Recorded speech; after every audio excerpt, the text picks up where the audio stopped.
you don't land him. So maybe now you look at Evan Stewart, who just hit the portal out of Texas A&M. But if it's not a player like that, like Chris said, you're not just going to bring in any just random wide receiver. You don't have that issue of trying to raise the floor of these rooms outside of maybe a linebacker where you're just going to be super thin for the most part. But if you can bring in Evan Stewart, if you can bring in Cam Ward, DJU, we're gonna do that. He is gonna do that. I predicted 10 to 12 guys. I've been on that heavy early and often, and as slow as it's been, I'm a little worried. Maybe it's a little lower. Maybe it's closer to 5 or 6.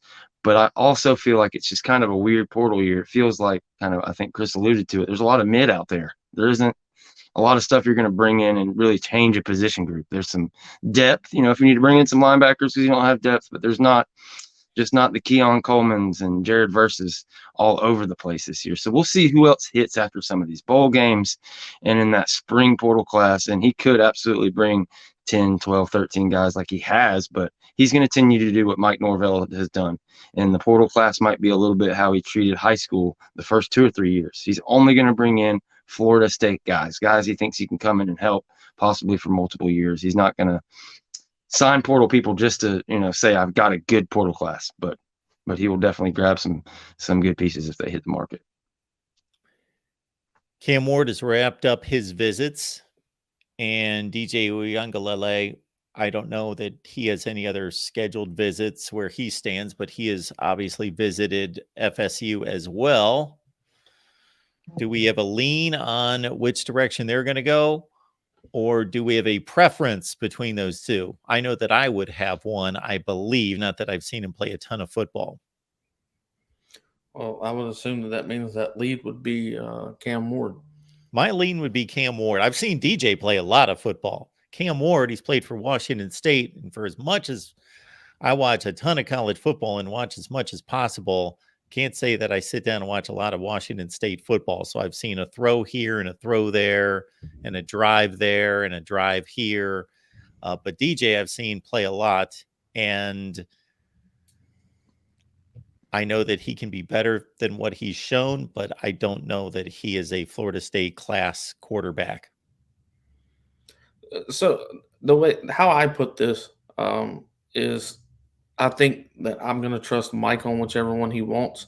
And I think a lot of people are anticipating that Florida State or someone is waiting on one of these two to make a decision, and that's not the case. If that was the case, DJ would have already committed. So what it is each of them are waiting on Mike to say, okay, you can commit, whichever one he ends up picking. I don't think it's the opposite way. I don't think that Cam Ward is holding off to look at his NFL draft. I don't think that Cam Ward is not making a decision. So, hey, DJ, we're going to wait until Cam makes a decision. You're not going to tell another quarterback that. So I think the way Mike spun it, which maybe the truth is that he is waiting on Cam, I think the way that Mike spun it is look, we're going to check both of y'all out. We're going to show you the playbooks. We're going to see if y'all understand the terminology. We're going to do the X, Y, and Z, and then we'll let y'all know when we want you to commit. I don't think he said y'all. Each one of them will let you know. I know that sounds completely opposite of what people might think, but I don't think that Florida State's in a situation where they just have to take whoever wants to commit. They're going to take who fits the system and who's going to get them back into the contingent. So I personally think that Mike is ready to choose who he wants, and maybe he's already told one of those two guys, and they're waiting until after National Signing Day, or not National Signing Day, early signing day as of today, so it doesn't take anything away from the young men that committed today. So it wouldn't surprise me as if by Friday that one of these two end up committing to Florida State. So the way that I break this down is only giving the negatives. The reason I don't want DJU, majority reason he has Clemson blood. Second reason is that he freezes in big games. I don't like when young men don't want the ball to win the game. Winners want the ball. He doesn't seem to want the ball. Now he can disprove that and show me otherwise. But with Cam Ward, my biggest issue with him is he's had 30 fumbles in the past 2 seasons.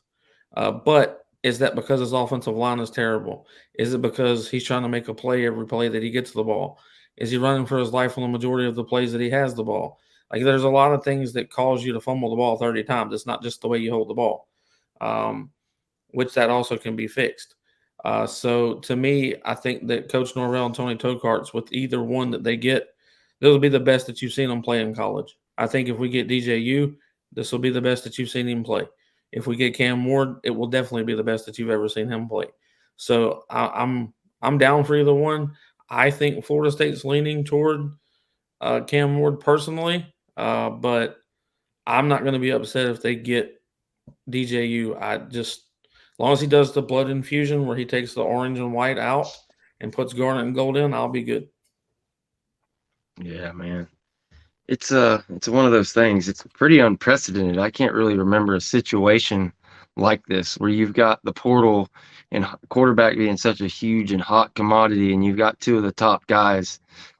And people can argue or not believe you all they want, but look at it. I mean, neither one of them is committed. There's not a bunch of smoke about their flirting with other schools. You've got two guys waiting on FSU to figure it out.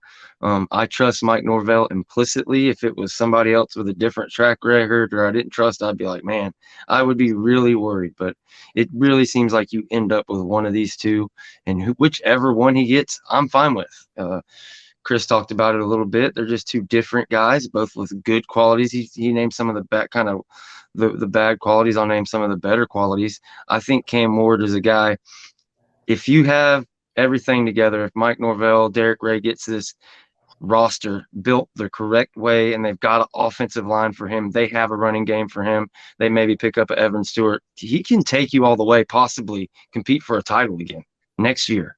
I think DJU provides a bit bigger of a floor, maybe less aversion to turnovers, less boomer busts, less necessary, might get some big fumble for a touchdown or whatever. He can cover up maybe some holes on your offensive line and be able to tuck that ball and not fumble if he gets just absolutely lit up on a blown assignment. So he provides that floor, but as far as the highest ceiling, I think that's why you go with Cam Ward. And these coaches think they can get somebody in here and coach them up. I mean, if you're going to play at Florida State, fumbling, it's either going to get eradicated or it's just going to be a colossal failure and he'll never see the field. But I think if he comes in, they'll be able to figure out the turnovers and get it done. And Cam Ward he's the guy. He's the guy with the X factor you want at the end of the day. There's no getting around it.